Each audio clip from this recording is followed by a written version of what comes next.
salajengna fa in laqahu ayil musolli najisun au laqo ayin najisu thiyabahu au mahmulahu batolat sholatuhu illa ayul kiyahu halan. Ngan lamun teamah aya najis anu datang kana badan, kana pakaian, kana tempat, kan eta teh batal cik tadi teh kajaba lamun dipikeun dina pada harita anu imkan dipikeunna nya. Contoh keur salat urang teh keur tengah-tengah salat kaciri aya bangke sireum muragnya baheula mah sok dicontohkeun keur salat teh di luhur sireum garelut da moal kaciri ieu nya eta mah contoh supaya kaharti aya bangke sireum murag kana pakaian kareret ku urang teh nya otomatis eta teh najisnya. Tah najis ieu lamun urang keur salat nya bisa salat di hukuman sah keneh lamun dipikeun dina pada harita sintrek atawa ditokernya ngan ulah ari di kieu-kieu mah batal ku gerakan batal namanya piceun nya. Naon we najis nama lamun memungkinkan pikeun dipiceuna kumaha cenah nu muragna teh tai cak-cak tergantung tai cak-cak lamun tai cak-cak garing dimungkinkeun eueuh nu napal mangga nya ngan ari tai cak-cakna baseuh mah dipikeun teh kalah penyek tah eta mah batalnya batal salatna. Atawa rek sujud aya naon aya manuk modal atawa hayam kinaon lain kiki cipri kan atau naon luntrak lintrik hayam pas rek sujud modal dina tempat pangsujudan urang kan eta mah teu mungkin dipikeun nya da baseuh atawa aya caian lah tai hayamat jarang aya tai hayam garingnya. Eta mah tinggal pengkolkeun we naonna sujudna nya ngan ulah dadana mah sabab jadi batal atawa jauhkeun kieu tah modal di dieu ka dieu atuh modal di dieu dipurekeun saeutik nya eta mah teangan kumaha lamun modalna teh loba nu ieu di dieu nu ieu di dieu da ngalamun ieu nya moal ieu piraku keur salat aya hayam modal di hareup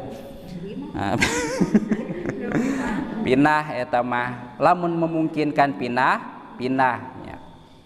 ngan pindahna diatur salengkah gitu ulah pindah lempang gitu lamun teu kabayangnya rek sujud hayam modal di hareup tapi mungkin wae eta teh salat di buruan atawa di kebon nya. Tah jadi lamun aya najis anu keuna rek bangke sireum arek naon we gitunya najis nama da loba teuing najis mah jadi hararese nyebutanana teh asalkeun bisa dipikeun dina pada harita ta eta teh teraskeun salatna masih sah salatna bandinganana sami sareng anu kabuka orat keur salat di sawah dina batu maksudna nya awewe make mukena atawa make samping hungkul teu make celana dalam ari angin gede ngegalebug ban ngangkatnya otomatis kaluhur mukena na teh atawa naonana sampingna teh nepikakeun ka ciri pingping contona teh maka asalkeun ditutupan dina pada harita sah salatna ngan lamun anginna gede bari lila mah batal da ditutupan kieu deui eta mah hese ngaraksana nya batal eta mah ieu mah lamun naon gelebug angin tah he ngangkat tutupan we urang teh bari cekelan sakedeung mah mangga eta mah teraskeun gitu eta lamun dina nutupan orat tah ieu dina najis oge sami nya lamun teh mah aya nu murag tuluy imkan memungkinkan dibuangna buang ngan lamun teu memungkinkan mah batal berarti gambaran bangke sireum oge nya murag kana pesak ari pesak mah teh jero ka dieu ye lamun da eueuh ieu pesak nu jero ka dieu bari panjangnya muragna ka dieu kan hese nya kuatna teh kudu dikebut-kebut eta mah batal nya sabab teu memungkinkan pikeun dibuangna atawa tai cak-cak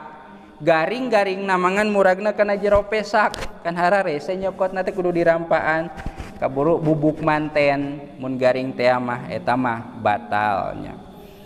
intina oh hiji deui awi yakuna an-najisu ma'puwan anhu atawa najis anu dihampura di dieu mah kadami jurhihi sapertikeun getih anu saeutik getih tatu bentol atawa barentusnya sok aya getihan ning saeutik ta eta mah dihampura ngan lamun kira-kira urang ragu mah ya ragu batalkeun we sapertikeun kumaha ateul dina leungeun teh kieu teu ditingali ku urang teh replekan urang teh mun ateul teh kieu pas ditingali getihna loba nya getih reungit batal eta mah nya sajaba getih teh aya naon bangke nya kajaba lamun reungitna hirup keneh sabada dicaboknya batal eta mah aya reungit mah atuh toker we atawa usikeun supaya naon supaya teu batal cenah ateul keun we ateul mah garo atuh ateul mah nya kieu ta garo meunang kieu mah tah nu teu kenging mah kieu sabab kieu mah dihitungna 1 2 3 4 lamun kieu mah sanajan reman dihitungna teh hiji nya sabab teu milu usik anggahota kieu kumaha lamun ku 2 ku 3 ulah nya sanajan aya nu ngameunangkeun ku 2 tos we ku hiji nya da sok cager ieu atel ku hiji cager tara di garo garo deui asalkeun teu kenging ngadamel gerakan-gerakan anu mantak ngabatalkeun tah getih lamun saalit bari getih tatu eta teh pala tabtulu teu batal naon alesanana li umumil balwa atuh da hese nya eta mah wa masaqatil ihtirozi hese ngaraksana nya wa mahalul afwi andamil jurhi idza kana qalilan tapi kitu ge lamun saeutik nya amma idza kana katsiron fa in kana min nafsihi fayufa anhu aidon wa in kana bi fi'lihi au bi fi'li ma'dzunihi kaan asaradu mali lam yupa ngan lamun teh maloba mah loba teh jiga naon bisulnya keur salat bisul bucat atawa boga tatu anu rada gede nya haek nepikakeun ngucur tak ieu mah diihtilapkeun lamun teh mah ngucurna teh ku sorangan urang teh keur cicing padahal mah nya keur nangtung nah ujug-ujug bucat tah eta mah dihampura ngan lamun ku usik-usikan urang bisul dina bujur tuluy urang teh sujud diuk kan eta mah kaya-kaya ku urang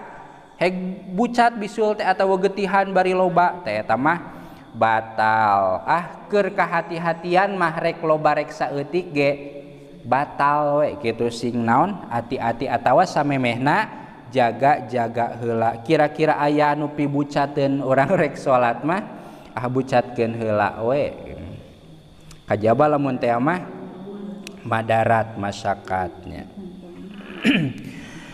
titik wa yajibu izalatu nafsin lam yu'fa anhu wallahu a'lam bissawab Rabbin fa'na bima 'allamtana Rabbi 'allimna alladzi yanfa'una ki ahlana wa qarabati lana fi dinina tawassalna bita'allumi tawassalna bita'lim anta ruzuqanal wasi'a wa anta ruzuqanal amanah abdi tawasul ku pangaosan abdi tawasul ku pamurukan abdi rizkian ku kajembaran abdi rizkian ku kahuripan